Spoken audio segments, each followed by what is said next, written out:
नाज़रीन, ख़बरुनि जो सिलसिलो जारी है। बुलेटिन में अवांखे यम ख़बर ॾेई रहिया आहियूं त वालरल कश्मीर में भारतीय फ़ौज जे कर्फ्यू ऐं लॉकडाउन खे अॼु 43हों ॾींहुं आहे। कर्फ्यू सबबि वादी में खाधे पीते जी शयुनि ऐं दवाउनि जी शदीद खोट बरक़रार आहे।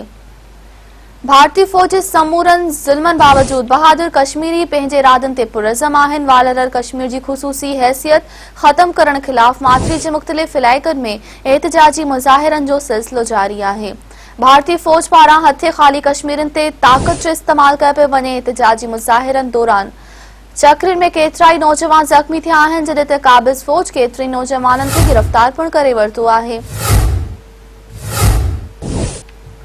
नाज़रीन, अवांखे हिकु भेरो ॿीहर ॿुधाईंदा हलूं त वालरल कश्मीर में भारतीय फ़ौज जे कर्फ्यू ऐं लॉकडाउन खे अॼु 43हों ॾींहुं आहे। कर्फ्यू सबबि वादी में खाधे पीते जी शयुनि ऐं दवाउनि जी शदीद खोट बरक़रार आहे।